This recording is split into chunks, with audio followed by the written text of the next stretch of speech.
안녕하십니까. 박승태입니다.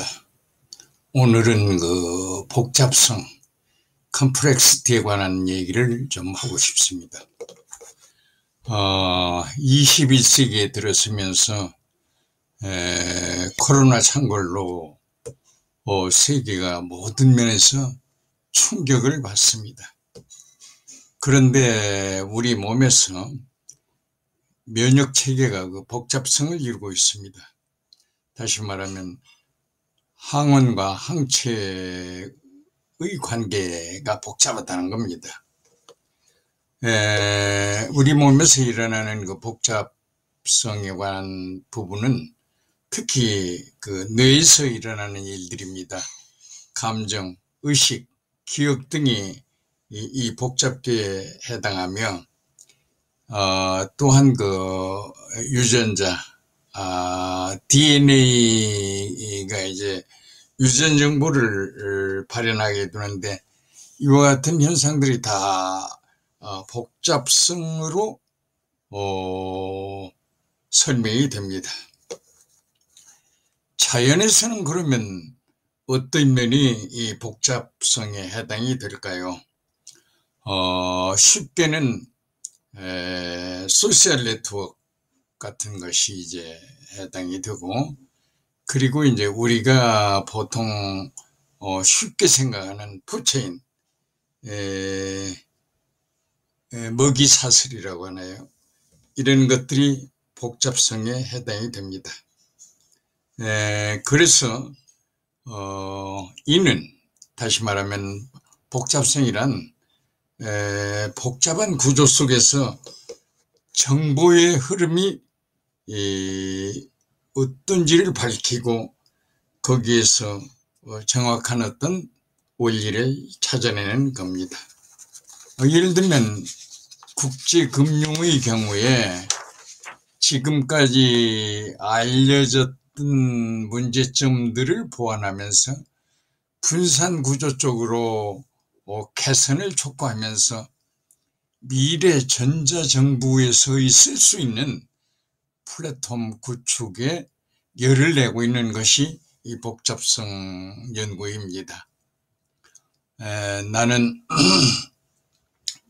가끔 동물의 왕국을 TV에서 시청하게 되는데 어린 가젤이 사자들이 주위에서 우글거리는데도 태연하게 풀을 뜯는 모습에 깜짝 놀란 때가 한두 번이 아닙니다.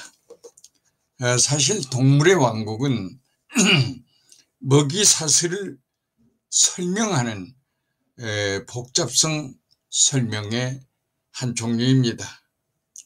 물론 복잡성에 대한 정의는 쉽지는 않습니다.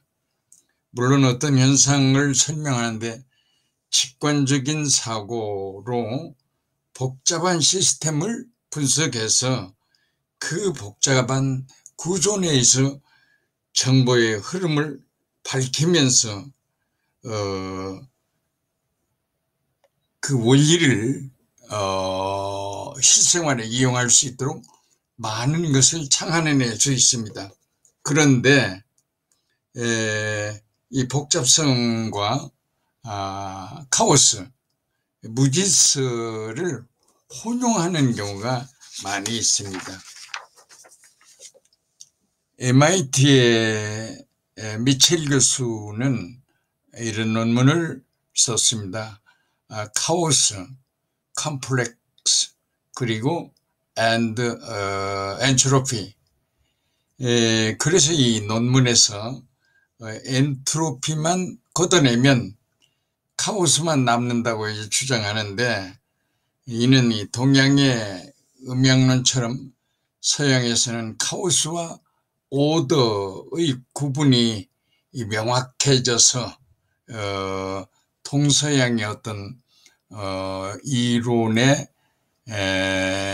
일맥상통하는 점을 발견할 수가 있습니다. 컴플렉시티의 정보 구현의 길을 찾게 되면은 상당히 유용한 들이 많은데 세계적으로는 산타페 연구소에서 이 복잡성에 대한 연구를 심도 있게 하고 있습니다. 특히 노스웨스턴 대학의 유리 빈텐스키 교수는 레고 프로그램을 만들어 가지고 컴플렉시티를 여러 가지로 분석하는 데 편리하도록 그 프로그램 제작을 한 바 있습니다. 여기에서 는 주로 컴플렉시티의 설명을 적절한 에이전트를 개발해서 하고 있는데, 특히 그 개미를 선택했습니다. 그래서 군대개미라고 할까요? 그 집단은 중앙 통제 없이 나뭇잎과 나뭇잎 사이에 복잡한 교량을 설치한다든지 하는 것을 말합니다. 즉 무질서 케이오스는 비선형적인 시스템의 결과로 어떤 단순한 운동 법칙과 초기 조건에 따라 변한다는 이론이고, 복잡성 역시 비선형적인 구조이지만 구성요소, 에이전트들이 하나의 복잡한 시스템 구성을 위한 상호 의존적인 특징을 띈다는 것이 다릅니다. 최근에는 바이오테크 기술의 향상으로 생물학에서도 많은 수학적인 이론이 접목되어 DNA 시퀀스를 아주 쉽게 분석하면서 상당히 진일보한 면들이 많이 있게 되는데, 한 예를 들면 그 캠브리지 과학자들은 세포막이 인지질로 되어 있는 것에 주목하면서 여기에 렌스를 갖다 대고 깊은 연구를 합니다. 그래서 인지질 세포막과 세포막 사이 빈 공간들이 많은데 이 콜라겐으로 이걸 막고 있습니다. 이것을 주목하고 이온화된 지질층과 PEG라는 지질층의 변화를 알아내고 여기에서 아이디어를 내서 깊은 연구를 통한 요즘 그 택배가 흔한데, 택배 회사의 주소 기입과 같은 약의 주소를 정확히 그 기입해서 약의 중요한 성분이 환부 또는 그 병원체에까지 신속하게 도달할 수 있는 기술을 개발해서 요즘에 쓰는 그 백신 효과를 극대화하게 됐습니다. 백신 제조는 보통 4~5년 걸렸습니다만 지금은 대략 한 11개월 정도로 단축되어 있습니다. 특히 그 세포 내 mRNA의 코딩 기술의 발달로 백신 제조의 기술이 아주 쉬워지면서 인류에게는 큰 희망이 생겼습니다. 그래서 상당히 질병에 대한 것을 퇴치할 수 있는 좋은 계기가 되지 않았나 생각합니다. 그런데 최근에 돌파 감염 문제가 생겼습니다.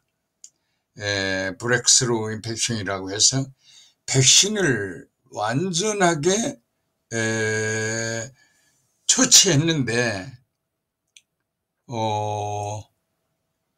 다시 전염병에 전염되는 불상사가 상당히 많이 나타나는 그런 현상이 생겨서 이를 실제로 규명하기는 상당히 어려우나 DNA 시퀀스에서 여러 흔적들을 찾아내서 새로운 모델을 구축하고 프로테인 폴딩 기술을 접목해서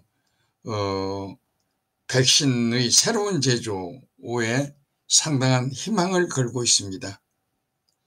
앞으로